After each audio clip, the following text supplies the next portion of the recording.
Lalu dia mengaku sebagai ahli telematika. Ahli telematika. Pengakuan dia sendiri. Begitu juga Rismond yang katanya kuliah di Jepang. Universitas Jepang itu sendiri yang membantah. Kami tidak pernah mengeluarkan ijazah seperti yang ditunjukkan oleh saudara Rismond, katanya.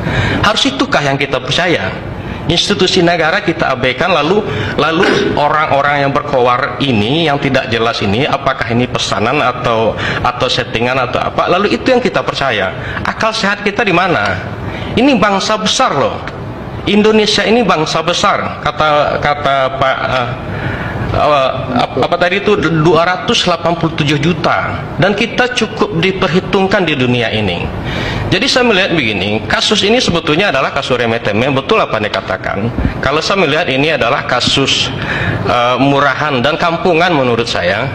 Tapi di sini ada banyak permainan. Siapa yang bermain di sini? Inilah ada ormas-ormas ilegal. Apa itu ormas ilegal? Hari ini HTI dan FPI adalah ormas ilegal di Indonesia ini. Mereka ini yang bermain. Ada kepentingan asing yang bermain di sini. Siapa itu? Kebijakan Jokowi yang membuat kebijakan hilirisasi, yang paling terkena dampak adalah Uni Eropa. Yang paling tidak senang. Maka Uni Eropa membawa Indonesia ke WTO. 2022 Indonesia dinyatakan kalah. Jokowi tidak bergeming. Uang ini nikel punya saya, katanya. Punya Indonesia, katanya. Kami berhak mengatur nikel ini atas nama kepentingan negara kami. Kami berhak mengatur nikel ini atas nama keberlanjutan kebutuhan nikel di seluruh dunia. Itu yang disampaikan. Tidak bergeming. Begitu juga kebijakan Jokowi tentang ekspor, dilarang kebun-kebun sawit atau pengusaha-pengusaha sawit itu mengekspor dalam bentuk TBS, tandan buah segar. Alhasil apa? Hari ini TBS harganya sampai 4.000. Dulu ketika menjelang puasa dan lebaran itu sampai 400 rupiah. Kenapa? Karena itu memang mereka yang bermain.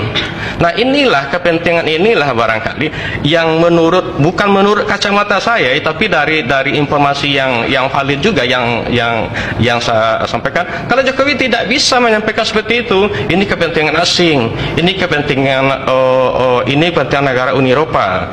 Amerika Serikat juga sangat benci dengan Jokowi. Kenapa? Karena saham Indonesia yang hanya 8% di Freeport sekarang sudah jadi 51%, bahkan 55%, mayoritas. Di samping itu juga dilakukan hilirisasi, dibuat oleh Indonesia smelter di Gresik, Jawa Timur.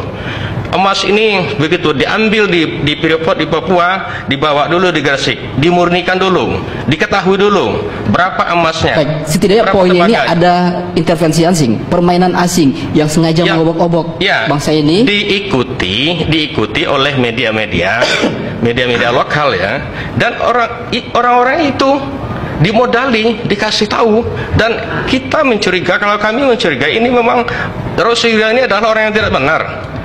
Ketika dia jadi menteri aja menyagukan lagu Indonesia Raya saja tidak hafal. Pancasila yang hanya 5 sila aja tidak hafal. Lalu itu yang kita percaya.